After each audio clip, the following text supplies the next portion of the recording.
All right, as people are joining in with us today, good afternoon and welcome to today's ATI exclusive training and education facilitated by GovMates on the topic of executive compensation. So we're going to dive into all of the good stuff about how to pay your people in just a moment. But first, I am your event host, Meg O'Hara, GovMates Director of Engagement, and I'll be monitoring the Q&A and facilitating the discussion as far as, questions and chat and those sorts of things. And for those who may not know GovMates, we are a technology scouting platform that connects small and non-traditional businesses with system integrators and agencies and those who are seeking innovative solutions to their federal challenges. So we provide matchmaking, education, resources, and more for ATI and our GovMates ecosystem. But before we jump directly into all of the really good stuff, I would like to provide you with a few participation reminders if you haven't joined us before.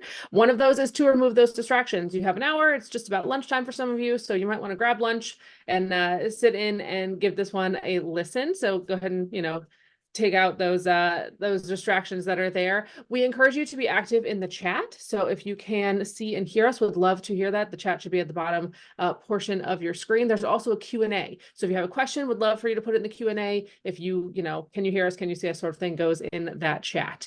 Make sure that you choose to all panelists and attendees. Otherwise, only those of us who are presenting will be able to see you. We will be taking audience questions throughout the discussion. So if something is relevant to the group at large, we'll be sure to get an answer for that. If the question is more nuanced and it needs a larger discussion, we'll make sure that we provide a way for you to connect with the panelist post-event. Also, just as a note, everything that we say here today is definitely relevant for today as of recording. If you see this in about 3 years, things may have changed. So make sure you pay attention and reach out to those who are knowledgeable in this space, especially our OneDigital friends. So finally, there will be a recording of today's discussion. And once that's processed, I will email it over to you. Should you like a copy and you haven't found it in your inbox, just email ati@govmates.com and we will get that over to you. This is where I get to allow our panelists to introduce themselves. These are our friends at OneDigital. Jania, first, thank you for joining me, and will you take a moment to tell us a little bit about who you are and what it is that you do? Sure. Thank you, Meg. Hello, everyone. My name is Jania Stout. I'm a Senior Vice President here at OneDigital. I'll be talking throughout the presentation really along the lines of additional programs outside of compensation. So whether it's a non-qualified deferred comp plan or even a retirement plan, a 401k, or what type of plans to put in place if you're trying to keep your employees retained. So I've been in the retirement industry over 25 years and really excited to be here today. Thank you. Thank you so much. And we like to keep our people. So it takes a lot to hire somebody. We don't want them just running off. Marcia is also here with us today. Who are you and what makes you an expert in your field? Thanks, Meg. Yes, I'm Marcia Cameron, and I'm one of the shareholders at OneDigital and also an executive consultant. I have focused a lot of what I do over the past 40 years, yes, 40, on executive compensation. So that's definitely an area that we're going to be covering today. If we have time, then I'll also talk a little bit about business development compensation for business developers and sales. Perfect. We appreciate that. As far as the agenda today, I'm actually going to throw that over to Jania to tell you a little bit about what we're going to go over today. Go ahead. Yeah.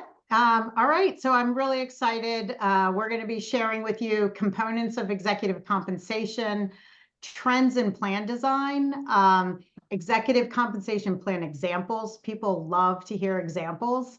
And then also, Marcia's going to share some watch outs from an executive comp perspective.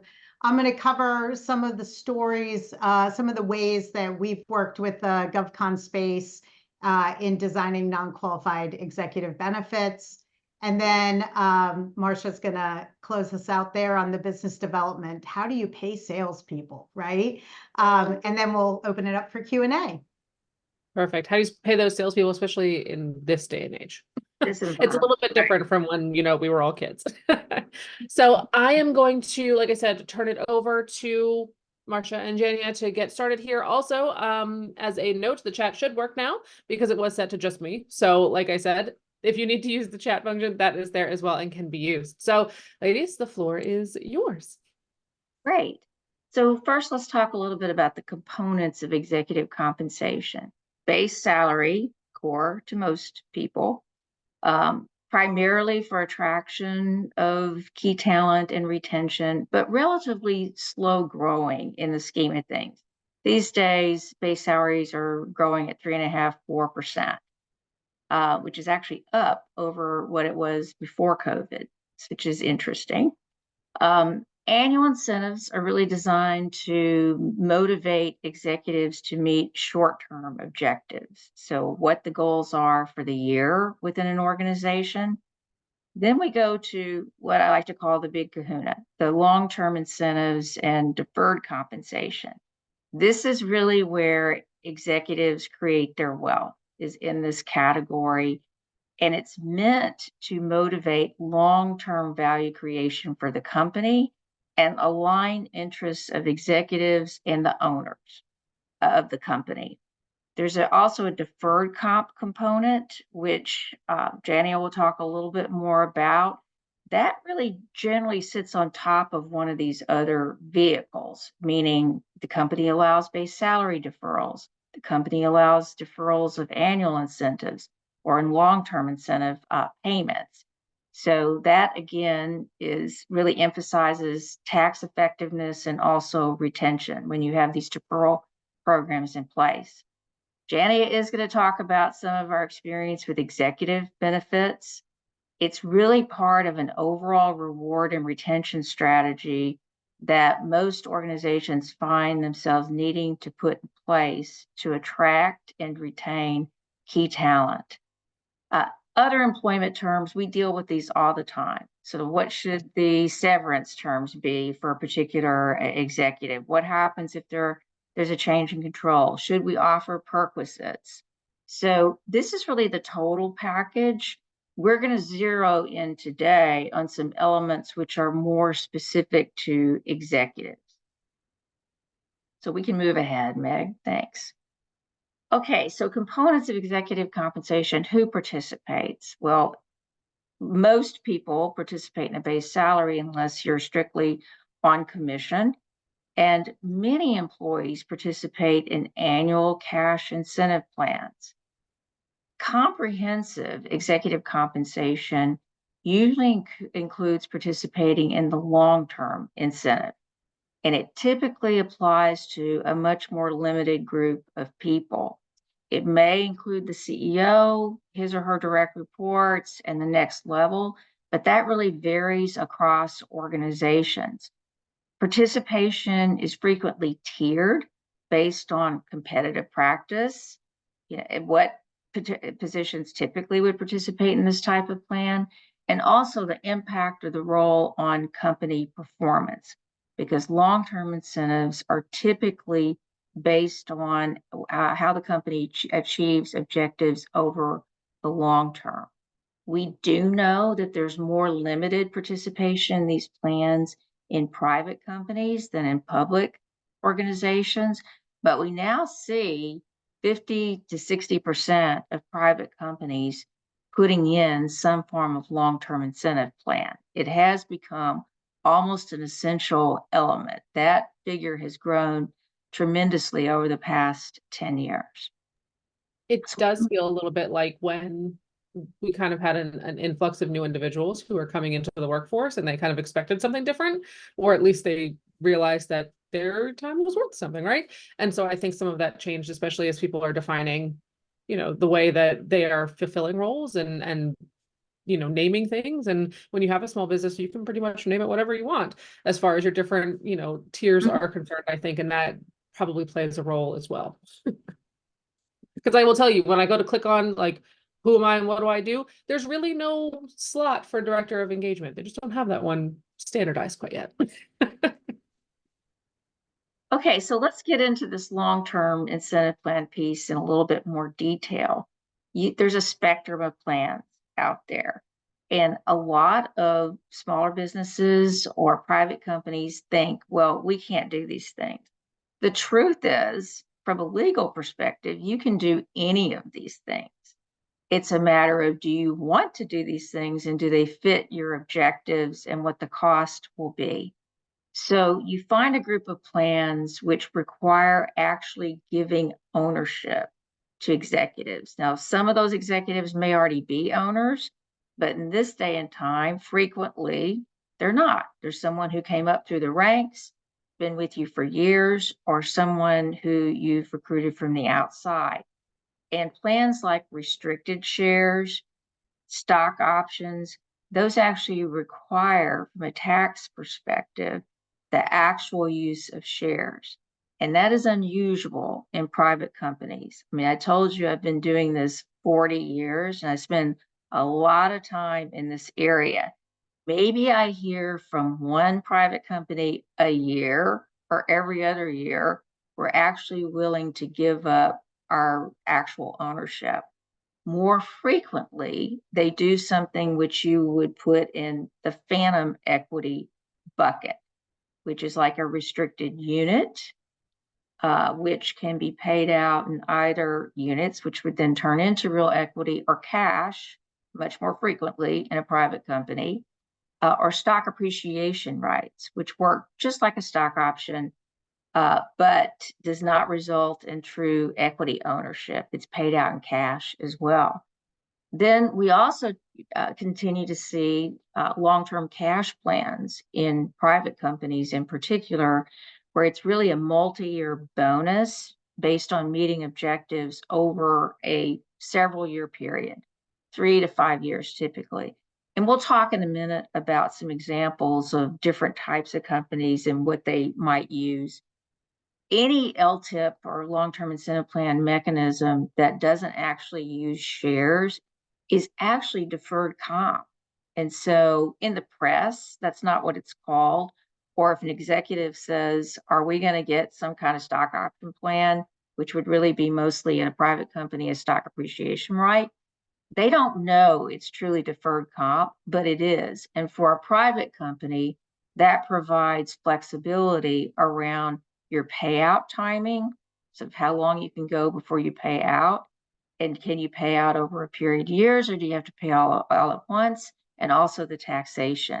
So those are critical things to understand if you get into designing one of these kinds of plans. Okay, we'll move ahead. And I have one quick question just from my perspective. When someone is coming on and trying to, decide if they're going to accept an offer or things like that for one of these positions, is knowing that it's actually a deferred comp option going to change much for them, or is it just change more on like the business side from that perspective and from that payout perspective? Like, does it matter to the human themselves who's doing the job, or is it, something that's more on the other side? It's mostly packaging. It's mostly packaging. There is one difference in that if you give true equity, there's an opportunity for being taxed at the capital gains rate. And if you give some kind of deferred comp vehicle, ultimately you can defer it. You are deferring it and you're deferring the taxation, but ultimately you're going to pay ordinary income taxes on that. Perfect. That's what I needed to know. Okay, so in terms of the trends in executive comp plan design, it really varies by the kind of company. So public companies have become very cookie cutter in terms of what they offer. I won't get into all the reasons here today, but you could read, they have to divulge these plans in their proxy statements that they file with the SEC. So we have all kinds of information about what public companies do.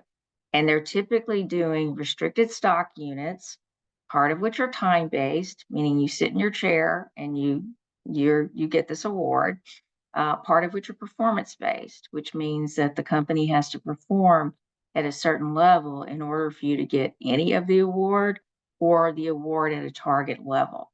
So that's what they're doing, is they're doing units or restricted shares, and they're splitting it into performance-based and time-based. Some still use stock options. It depends upon the industry. Certainly in technology, stock options are still used, but they've declined in use over the years. On the annual incentive side, public companies have very formulaic plans. The metrics are also frequently industry driven. So metrics that you see in technology on the annual bonus side include revenue goals, operating income, some perhaps innovation or production objectives, customer measures, you see that. So it's really tapping into multiple aspects of what makes the company successful in any given year. Increasingly, also in public companies, you see culture, diversity, and sustainability metrics, or otherwise sometimes referred to in the press as DEI or ESG.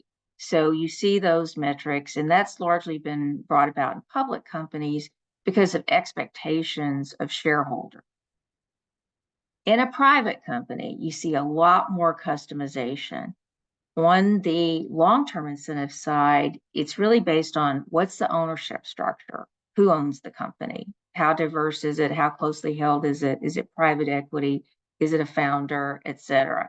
The growth trajectory, the maturity of the company, the exit strategy, and the competitive environment. So for instance, if you're in a company where when you hire someone or bring someone in at a senior position, you're most likely looking at public companies to accelerate your growth, and someone who's done it already, then you have to compete. What those private companies find is that they need to compete with those public companies.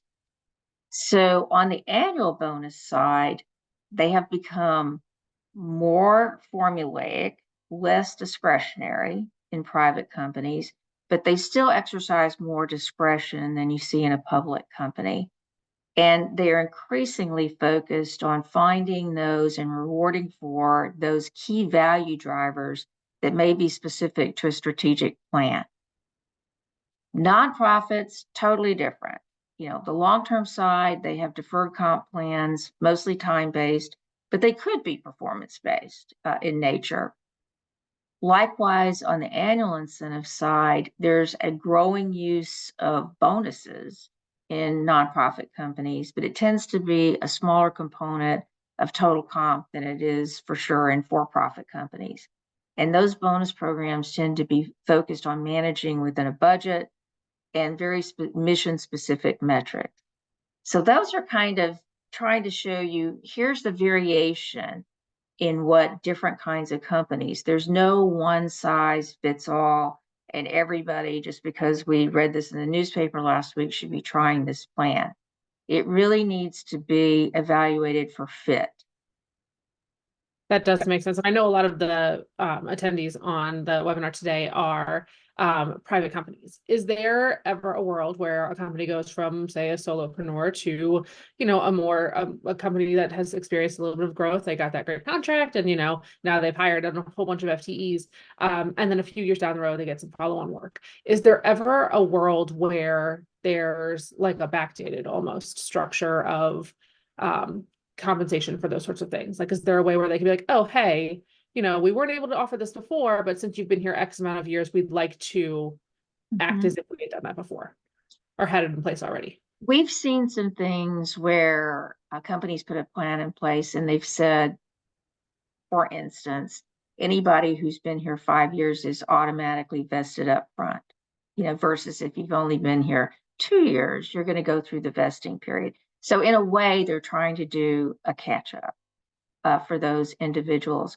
I have a case right now where the employer says, I promised this to the workforce a year ago, and we didn't get it quite done because we didn't have the expertise and we didn't know what we were getting into. But I communicated that they were going to get this. And so we need to find a way to make that up for them. So there are ways through design to sort of get over that hump if you feel as if you want to go ahead and get some true value into employees' hands as opposed to their having to wait for it. Right, exactly. And especially since, like we said, there's a lot of companies who go through a period of really rapid growth where they would like to recognize all of the work that those who've been there from the start or from early on, have participated in, and they didn't get a chance to do that. So it's nice that there are options for that should somebody want to do that. Yeah. Okay, so let's talk about some specific examples. So we've worked with, very mature family-owned companies. Jenny and I work on a large private family-owned company together. And what they're likely to have on the long-term incentive side is some type of long-term performance cap. So they have a corporate-wide measure or measures, which is aligned with the key drivers of success over the next 3 to 5 years. So it operates very much like a bonus, but there's just no payment until you get through the performance cycle that's been defined. In that type of company, it tends to be very selective participation, small number of people. And then the award that someone actually gets paid is based on the percent of those goals that you achieve. Likewise, in a mature family-owned company, in terms of the annual performance bonus, it tends to be pretty traditional, very EBITDA or income, net income is the primary metric. That might be a huge proportion of the payout, and individual objectives for particular executives, a smaller portion of the total payout. So that's your mature family-owned company. Kind of the other end of the spectrum is private equity owned companies, are very high growth private companies where they like to implement plans that are based on appreciation and enterprise value. So our business is worth 10 million today. We sold it to the private equity firm for 10 million. We're going to get a big reward if we, by the time they exit, get a 2 or 3 times multiple of that in regard to value. That is a classic private equity approach to how they like to motivate management, which they want to keep in place, but who are no longer the owners. Likewise, in a high growth situation, we see situations where a private company is really sort of taken on steam. They need to bring in additional talent. On the other hand, that additional talent didn't necessarily create the value where they are. They want that additional talent to really get the company to the next level. And so they're willing to pay for the difference between where we are today and where we may be 3, 4, 5 years out. The one thing about these kinds of plans, which I think everyone should ever understand, is that usually there's no payout until there's actually a business exit or some kind of significant outside investment. And so the executive is taking a bet on the company that A, the appreciation is going to be there, and B, there will be an exit. So what you see on the annual bonus side in those types of companies is a real revenue and EBITDA focus, because those are typically the components of evaluation, or the most primary components of evaluation for a company. And top executive positions in those kinds of company, their bonuses may be all financial in nature. We really coach companies to consider some recognition of individual performance as well, because you really want to reward those top stars more than you do, average performers. So that's the whole private equity or high growth private company side of things. And I think we talked a little bit about a private company that is competing with public companies. We had a situation where a private company had gotten pretty big, sort of bigger than they ever anticipated getting, like 400 million in revenue. And they started saying, we need to bring in truly professional managers who've managed a company of this size before. We haven't. Where are we going to get those people? Well, they're all in public companies.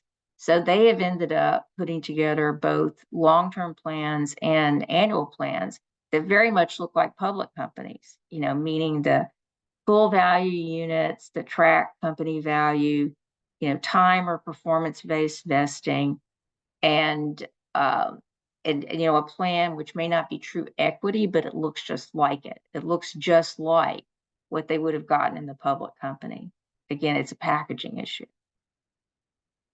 Okay. I am, of course, going to jump in because this seems to be what I do. Question about where we kind of find this information, right? So it's not like I can just kind of Google what a public company is doing. We might get into that. And if I'm jumping the gun, please let me know.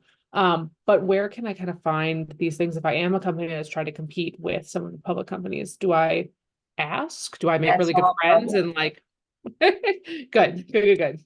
That is all public information. You can go to Edgar, okay, the famous Edgar, my best friend, and you can do searches on particular companies there in your industry, and you can read their proxy, and it will tell you exactly what they do for executives Perfect. So just and how maybe much they pay too, right, and a little how. bit of elbow grease in there, a little bit of work, a little research to get that information that you might need. Mhm. Perfect. Okay, so the inevitable watchouts in executive compensation, what we see where things don't go as well as perhaps you would have liked. Balancing employer and executive interests, meaning how much value are you going to deliver to the executives versus how much is retained. So we always model that out in terms of this is what's going to happen over a period of time so that the owners really understand here's how much that we are giving up. How aggressive the goals are versus putting together credible goals. So sometimes we've seen employers who think, well, we can just put these incredibly aggressive goals out there and the plan sort of funds itself. Executives are going to know whether those goals are achievable or not within the time frame that's allowed under the plan. So just getting that balance right between how much you're paying out versus how much you're retaining. Certainly understanding the taxation of long-term plans. Again, had a client that came to us to say, hey, we had this attorney design this plan for us. They put in, it's a profits interest plan. And they didn't tell us that basically makes all of our employees K1s, not W2s. And now they're going to have to handle their own Social Security and all of that. And we don't want to do that. And our employees are not going to want to do that. So really understanding the taxation of what you're getting into, understanding short and long-term plan costs. So again, I mentioned we modeled those out. That's really important to do and not just go with a concept, but understand what the financial impact is going to be on your business. Not refreshing plans that have outlived their usefulness. So meaning you are a mature family-owned company, you had this long-term cash plan, it's just not competitive anymore because you grew so aggressively, more than you thought. It turned into a high growth company. It's got caps on it. The executives don't like the caps. Just let's relook the whole thing before it sort of dies a slow death. And then clarifying the path to the liquidity for executives. So meaning executives will say, great plan. It looks great on paper. When do I actually get my money? And just being able to answer that question. And if it's not until we exit, then just being very transparent about that. Okay, Jania, let's talk about executive benefits. All right. Well, a couple of things, I just wanted to use this as an opportunity to talk about some creative ways to use what's called a non-qualified deferred compensation plan. And I work in the DC corridor, so we have a lot of GovCon clients. And given the kind of aggressive M&A track that many of those clients have, we run into situations where maybe company A buys company B or merges in with company B.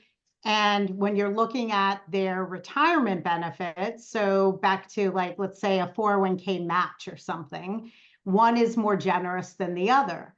And this probably happens 2 or 3 times a year for me, where I'm on the phone and we're chatting about how do we do this? Because company A maybe is the one that purchased company B, and they don't want to raise their match to the same level that company B had. So one way to solve for it is, in these, there's a couple of different ways to do it. We could do a whole presentation just on this topic, but one way is we've stood up a non-qualified deferred comp plan where you can do a true up of that match for company B, so that, because you have to think, if anyone's listening and you've got a 401k and you're like, wait a minute, there's all this red tape around 401k. You got to take that concept and put it out the window when it comes to non-qualified plans. The one challenge with these types of plans are you can really do a whole lot of things. There are some rules, they're governed under 409A, but you do have the maximum amount of flexibility, in my opinion. That's coming from a 401k geek of 25 years. So, but you can, depending on, if it's for the top folks in the company, you can put an excess match inside of this deferred comp. We've also had situations where maybe the company wants to sell, but they know that it's going to be critical for the key people to stick around after the sale. So you can put some of the stuff you can do with these components that Marcia's talked about for sure, but you could also do it inside a non-qualified plan where you can put kind of a vesting schedule based on certain provisions in, to incentivize people to stick around if there was a change of control. I had one client that gave annual bonuses, and he said he got tired of people sticking around for the annual bonus and then quitting the next week. So, with a regular old bonus structure, that money is that employee's money. They get to take it in their paycheck and walk away. So you could put together kind of a bonus plan inside of non-qualified and have like a 2 or 3 year vesting schedule, and every year's bonus can have its own vesting schedule. So that way you at least keep the people there for another couple of years versus just throwing your bonus out to your people and them being able to walk out the door the next day. So, like I said, non-qualified plans, and Marcia, you probably have some other examples. I don't know, because you are definitely the guru on compensation and executive comp, but anything else you would share? We have one client that what they're doing with the bonuses is deferring them into restricted stock units. And so basically they're sort of killing two birds with one stone. They've got the bonus plan, but then part of it is an award of restricted stock units, which track company value. And they vest over, I think it's 4 years. And so they've got a huge hold on people in terms of staying in their seats because they're not going to get all of that bonus. And every year, like you said, Jania, there's a new one. And so extends it out another year and another year and another year. And from a retention standpoint, and also a motivation standpoint, because the value of that money could actually go down if the value of the company doesn't go up or at least stay steady. They have a huge retention hook in people. Yeah, no, that's a good point. I think, when you look at kind of the 401k or the retirement, when you're looking at somebody's complete total rewards, it's compensation, but also benefits. I see a lot of government contractors adopt this safe harbor 401k plan, which is 100% vested on the match. And that means people they get this great generous contribution and they walk out the door. That's why I love these non-qualified plans, because you can put this rolling vesting schedule on it. It's especially and you can create different rules for different people to get, different metrics inside the non-qual. So especially salespeople, I had my own company that I sold to OneDigital. So, all these things that you all are listening to Marcia talk about, I went through as a business owner. And I know we're going to get into how do you pay salespeople, but that was the biggest thorn in my side because they're so valuable for your organization, but they cost a lot of money and they're highly risky. So putting it in something that allows you to have a vesting schedule, I think can be a powerful way to give them what they want, what salespeople want. They're driven by making money, but also having a vesting schedule. So definitely explore the non-qual space. I think it's an opportunity that some people don't even consider. Okay, so I'm going to talk about some of the sales and business development incentives, and I'm going to do this pretty quickly, so just to make sure we have time for questions. But first of all, the first thing you need to do is say, what kind of sales roles do I have? So I've just listed some of the most common ones. So your frontline direct sales, where they're really supposed to be meeting goals or quotas through the acquisition of new customers, new business from existing customers. They might have a product line specialization, or they might have a geographic assignment. Then your account executive, account management roles, which are really more about overall relationship management, and they are largely farming existing customers.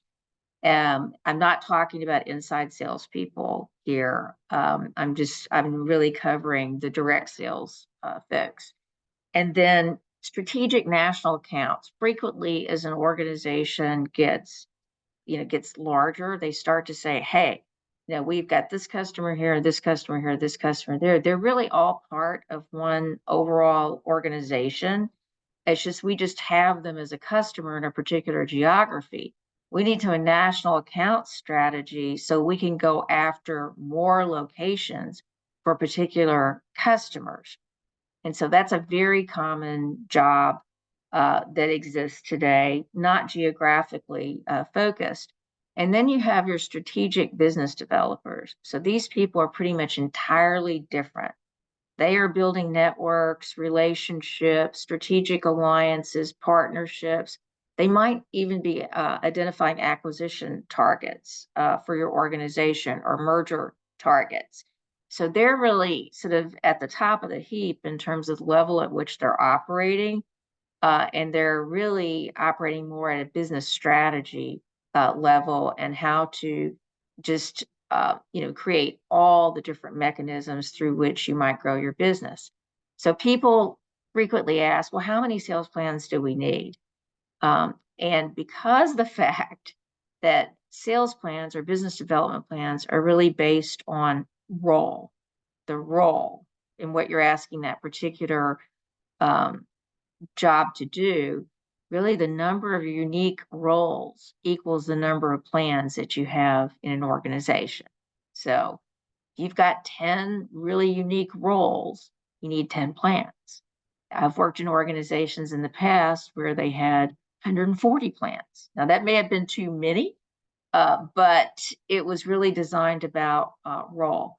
And I think you probably all know this, but incentive compensation is usually a higher proportion of total cash for sales positions than it is for non-sales or non-business development positions. Let's go to the next one and just talk about how these different people get paid.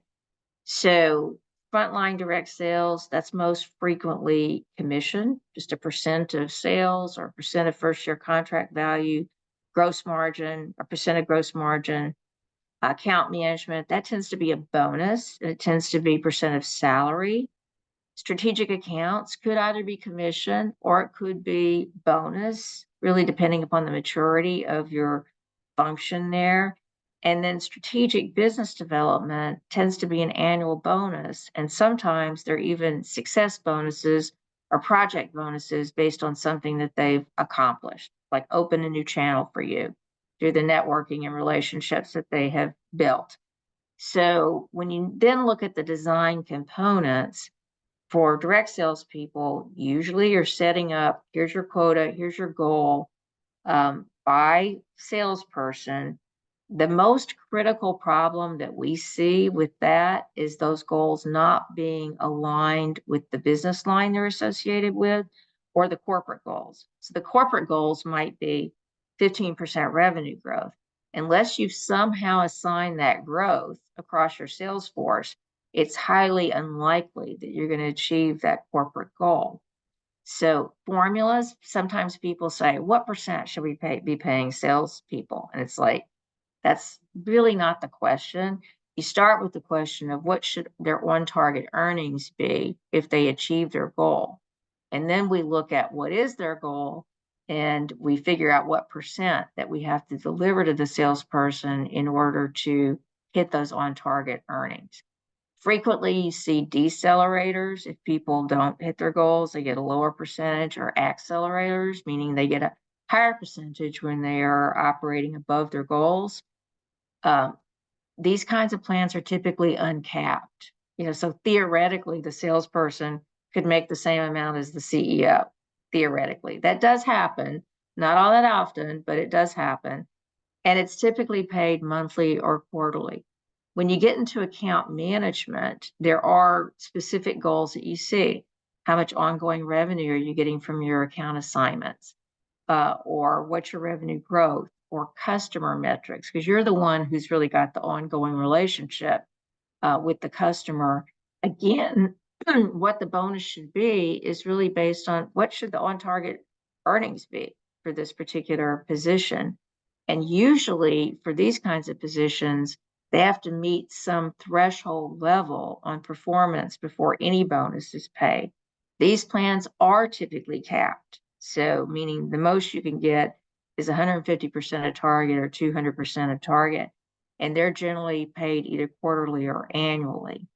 Those are your frontline salespeople. Those are your hunters. Your account management people are typically your farmers.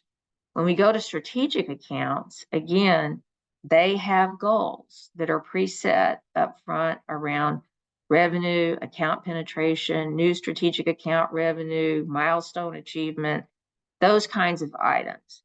And again, the bonus is typically based on what do we need to pay these people if they're hitting those goals. And in this particular case, their base tends to be a larger element of compensation than what you see in frontline direct sales.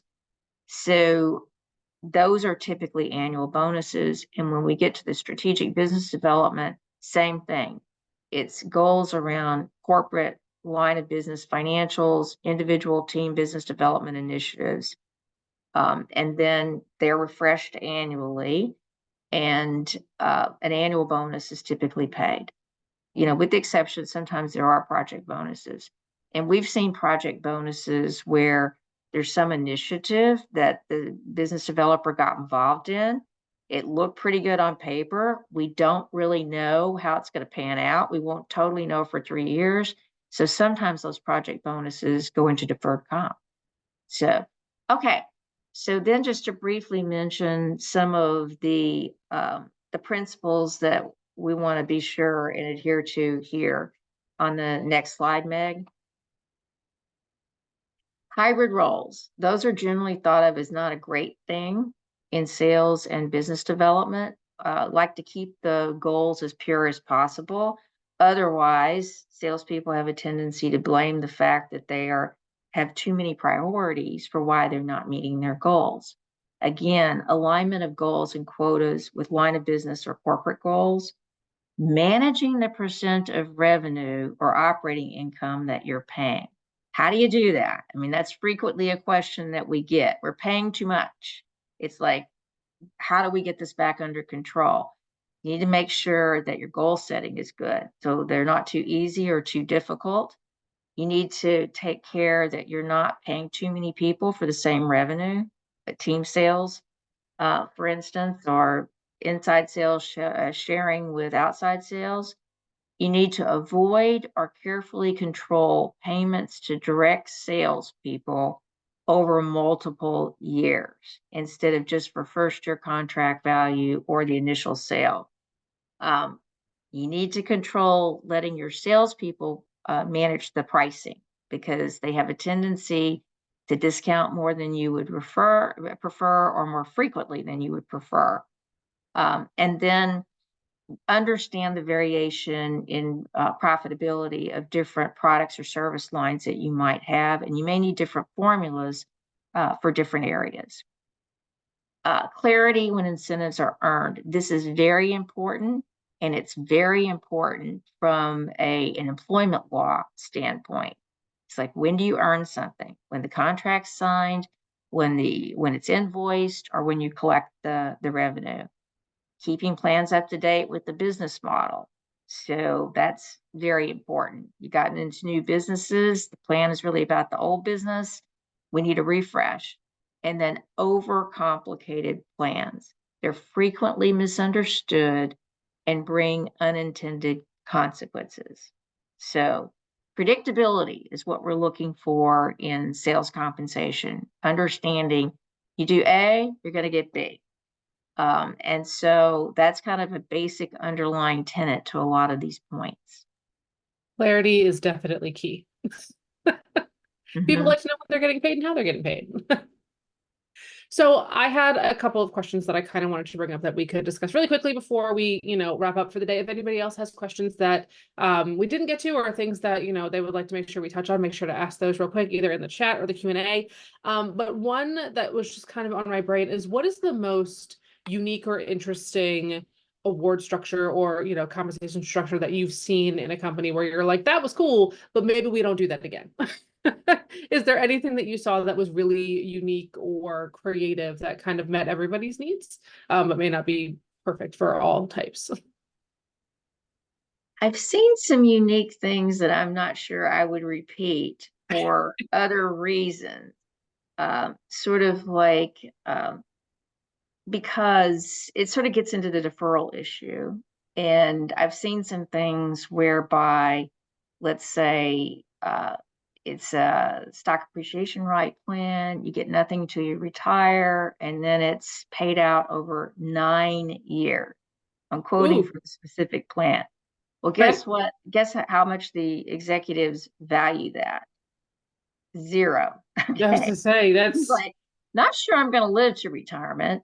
I'm not sure that I'm going to live another 9 years. I understand my estate would get it, but still.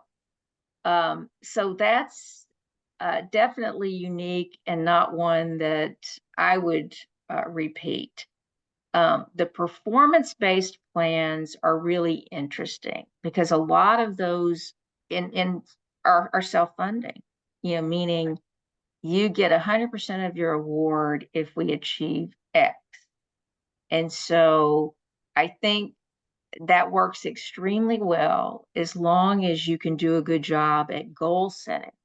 If you can't predict where you're going to be 3 to 5 years from now, whenever the performance gets measured, then we would recommend that that's just not going to work because it's so unpredictable, and you get into year 2 and you find out you're not even in the ballpark of hitting the goal. There's no chance of getting there. The executives just give up. Yeah, the motivation completely dies. We love the performance-based plans, but you have to be able to do an adequate job of goal setting or projecting sort of where you could be in 3 to 5 years. Perfect. I appreciate that. Jenny, did you have anything that you wanted to add on that note there? I don't know if there's anything interesting that you saw in your world. No, I think Marcia definitely covered it well. Perfect. Another question I had is, what are the characteristics of a company who is best poised to work with somebody like OneDigital? What are the things that they either need to have in place, or that they should know, or that they might need help on before they, give you guys a call, or they're ready to work with you all? Jen, you want to take that one first? Sure. I mean, I think, OneDigital overall works with every size employer, regardless of what stage you're in, whether you're just standing up a company or you're a mature company. We can help. We've got a lot of expertise between Marcia and I and others at OneDigital on helping you with this, whether it's compensation structures. Because I know when Marcia was presenting and you're seeing all these this great information, you're like, who do I go to help me even put that together, because they're not all over the place. They, you can't just walk outside and tap someone on the shoulder. There really are true specialists, right? So Right. I hate to say it that way, Meg, because meaning like anybody is a great candidate, but we are, able to help any size company. Perfect. I think we are very honest if we think you're just not ready for this. Okay, so meaning like you need to do A, B, and C first.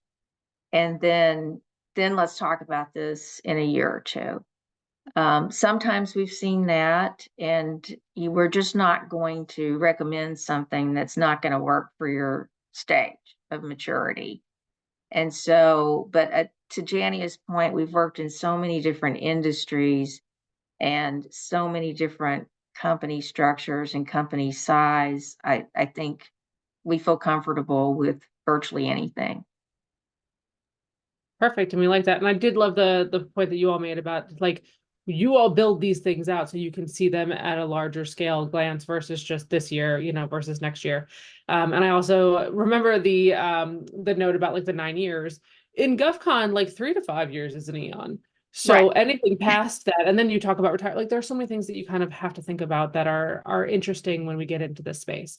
And then when you got into the portion about paying your salespeople, it's a risk, right? You're taking a risk on a salesperson, and it always is. And like we said, they're expensive, but they're also taking a risk on, what the company is going to do. And they're usually very pressured, either internally or externally on making certain quotas. So definitely having those different plans based upon what they're doing, I think is a good thing, because when you're a smaller company, you could say, okay, well, all my salespeople get this, all of my, my execs get this, blah, blah, blah. Well, sometimes that doesn't always work. So I think having those really defined things is helpful. If there was one thing that you were like, hey, today you're starting off, this is what you need to know, this is what you need to take away. What is like the one golden nugget that you would suggest people could take action on right away? So I'll jump in on that one, just because, growing a smaller business that I had until I sold it, go and find expertise to help you before you build it and get down the road too far. Because, I wish I personally, like on some of the way Marcia structures compensation, I wish I had tapped into Marcia 15 years ago when I was building my company. Because once you get down that path, it's a lot harder to change the way you comp people, right? And, as we kept growing, it was like, now it was a much bigger task. So it may cost a little bit of money to get, expertise or consulting around it, but it's going to save you a lot of money in the long run. And it'll also help you set up your business to merge or sell. I mean, private equity is all over the place. Mergers are happening everywhere. Having your comp structure and how your revenue flows to EBITDA is so important. And that's where, starting early on that discussion is going to be super helpful. Yeah, and if we're about to start working with a client right now, where basically it's 2 founders and husband and wife, always interesting to work with. And, they basically told me, we've been studying these plans for 2 years and we have no idea how to pick one. And I spent in the first call maybe 30 minutes talking to them, asked them 4 or 5 questions, and we immediately knew it's either going to be A or B, based on what you're trying to do. And I think that's something which, someone who's done this 100 times is going to help guide you. So you just don't waste a lot of time sort of barking up the wrong tree. That's fair. And I think to that M&A point, if you've got an exit in your future, you know what I mean? You're looking, so everybody's got to have an exit at some point. You don't want to have to go back and redo things, because people, if somebody's acquiring you, they're going to look at all of those pieces and They're what they going to look at all of this. They're going to They look are, at and- all of this. Yeah. And as as Jania said, like if A and B can't meet, there's a problem there.